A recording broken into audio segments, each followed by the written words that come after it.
आपका CNBC बाज़ार पर। और वेरी गुड मॉर्निंग सर। सबसे पहले तो यही एक चीज़ आपसे जानना चाहूँगा। देखिए, बहुत अच्छा ग्रोथ रहा है FY25 के अंदर, Q4 के अंदर आपने जो एक्सपेक्ट किया था उससे थोड़ा ज़्यादा ही ग्रोथ देखने को मिला है। सर, पहली बात तो एक क्या अच्छा रहा है पूरे साल में, पूरे क्वार्टर में, और यहाँ से FY26 के लिए आप क्या टारगेट लेके चलेंगे? डोमेस्टिक मार्केट अच्छा रहा। रिप्लेसमेंट मार्केट में हमारा ग्रोथ कंसिस्टेंटली डबल डिजिट पे गया और क्वार्टर 4 में भी अच्छा ग्रोथ रहा। ओईएम थोड़ा स्लो जा रहा था। ओईएम भी क्वार्टर 4 में टेक ऑफ किया बिकॉज हमारे जो सब मॉडल्स में हमारा अप्रूवल आने का था वो सब आने लगा है। और passenger car, tyre, two wheeler and truck bus radial तीनों में ग्रोथ आया ओईएम में।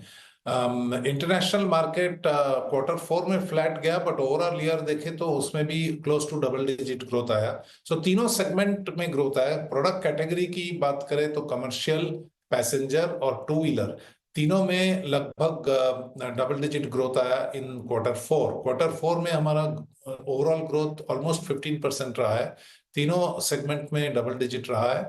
और ओवरऑल ईयर अगर हम देखें तो ग्रोथ 11% रहा। So we are very satisfied. अगला साल में भी हम उम्मीद करते हैं एक्सीलरेशन रहेगा और डबल डिजिट ग्रोथ की प्लानिंग लेके चल रहे हैं। એટલે જો એક ડબલ ડિજિટ ગ્રોથની અપેક્ષા ખાસ કરીને આવતા વર્ષ માટે પણ દેખાઈ રહી છે, એટલે એના પર તો એક નજર રાખીશું જ। लेकिन सर, एक चीज़ आपसे ये जानना चाहूँगा, रिसेंटली आपने प्रीमियम सेगमेंट के अंदर 3 नए टायर लॉन्च किए हैं। सर, कैसी डिमांड उसकी देखने को मिल रही है, और ओवरऑल ये प्रीमियम सेगमेंट जो है आपका करंटली, उसमें आपका मार्केट शेयर अभी क्या है, और क्या यहाँ पर आपका एम है? प्रीमियम सेगमेंट में हमने 3 टायर लॉन्च किया है। एक रन फ्लैट टायर जो सीएट ने पहली बार मैन्युफैक्चर किया है इंडिया में। दूसरा है जेड रेटेड 21 इंच टायर, वो भी सुपर प्रीमियम सेगमेंट में ही है। और तीसरा है काम टायर, मतलब एकदम लो नॉइस टायर, जो ईवी का नया ट्रेंड चला है। इलेक्ट्रिक व्हीकल में लो नॉइस टायर एकदम से चाहिए। सो तीनों टायर सुपर प्रीमियम और इमर्जिंग ट्रेंड ऑफ इलेक्ट्रिफिकेशन के अंदर में रेलेवेंट है। प्रीमियम हम डिफाइन करते हैं 17 इंच के ऊपर जो है, तो ये तो 21 इंच हो गया और ज्यादा इंच साइज हो गए। इसका ओवरऑल मार्केट का सेलियंसी अभी 10% है, बट ये सेगमेंट 10% से लेके 20-30% 3-4 साल के अंदर पहुंचेगा। सीएट का ओवरऑल मार्केट शेयर लगभग 16% है पैसेंजर शेयर में। और हम अगर मार्केट लीडरशिप का उम्मीद करते हैं 2-3 साल में, तो ये सेगमेंट में अच्छा परफॉर्म करना जरूरी है। એટલે જો અત્યારે 16% જેટલો માર્કેટ શેર આ બધા એની અંદર છે, અને અહીંયાથી સારા એવા ગ્રોથની અપેક્ષા રાખવી જોઈએ જો અહીંયાથી આગળ વધવું હોય તો। સર, एक चीज़ आपसे और भी ये भी जानना चाहूँगा।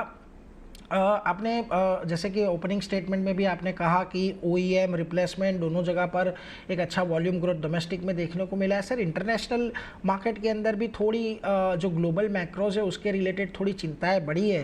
सर, यहाँ पर अभी क्या आउटलुक लेके चलेंगे, क्योंकि देखिए एक तरफ से जो अनसर्टेनिटी थोड़ी बढ़ रही है US की ओर से, सर उसका कोई इम्पैक्ट आपको आने वाले टाइम में दिखेगा आपके अर्निंग्स के ऊपर? ग्लोबल मार्केट्स अनसर्टेन है डेफिनेटली। पहले से वॉर्स चल रही थी, फ्रेट में ऊपर नीचे हुआ, अभी ग्रेजुअली फ्रेट रेट्स नीचे आ गए। टैरिफ, नॉन टैरिफ बैरियर्स बहुत सारे मार्केट्स में हैं। सो यूएस का जो लेटेस्ट इम्पैक्ट हुआ टैरिफ का, उसका मैं पहले एक्सप्लेन करता हूँ। FY26 में हमारा यूएस का एक्सपोजर सारे इंडियन यूनिट से OHT, ट्रक बस रेडियल और पैसेंजर में उतना मटेरियल नहीं है, बट ये हमारा फ्यूचर ग्रोथ मार्केट है। सो हम एक्सपेक्ट कर रहे हैं कि 90 डेज का जो रेमिशन मिला वो आगे चल के ग्रेजुअली, और जो FTA होने वाला है इंडिया और यूएस के बीच में, ये 1 साल के अंदर ये होपफुली रिजॉल्व हो जाएगा। सो फ्यूचर ग्रोथ हम इन्वेस्ट करते रहेंगे यूएस में।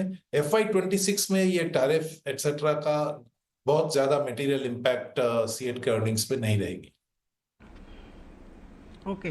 सर, आपने फ्रेट रेट की बात कही। सर, कंटेनर अवेलेबिलिटी अभी आपको कैसे दिख रही है? क्या वहाँ पर जो बीच में रेड सी क्राइसिस की वजह से जो थोड़ा डिसरप्शन हुआ था, क्या वो अभी ईज हो गया है थोड़ा सा?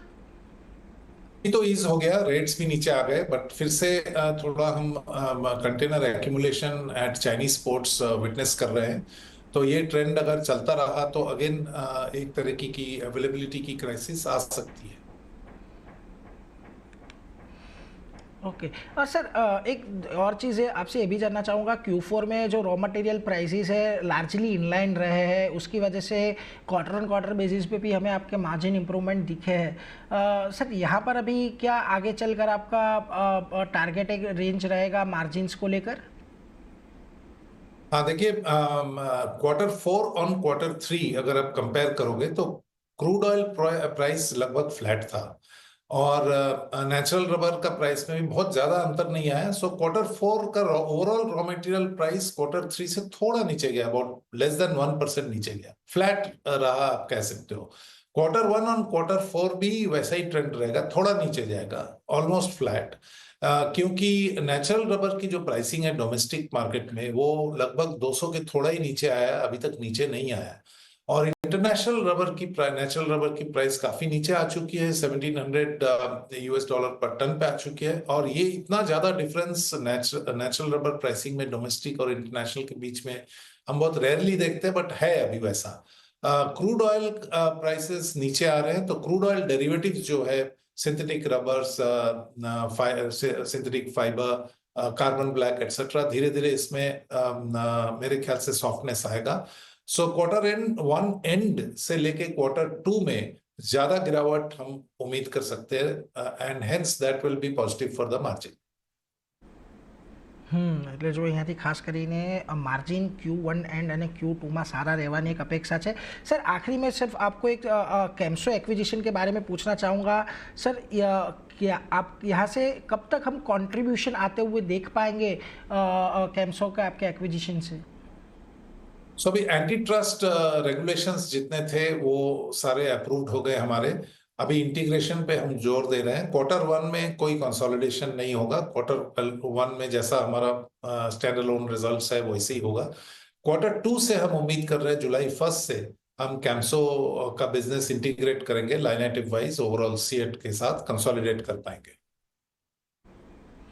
ઓકે, એટલે જો ખાસ કરીને Q2થી અહીંયાથી આ નવા અધિગ્રહણનો આપણને એક બેનિફિટ આવતો દેખાશે, એટલે એના પર એક फोकस રાખીશું। उसी के साथ अर्नब सर, बहुत बहुत धन्यवाद सर, आप आज हमारे साथ जुड़े, Q4 अपडेट पे इन डिटेल में हमारे साथ सर चर्चा की, और हम आशा रखेंगे आने वाला जो साल है FY26 वो भी आपका बहुत अच्छा रहे और हम इसी तरीके से सर बात कर पाए आपसे। Thank you very much sir.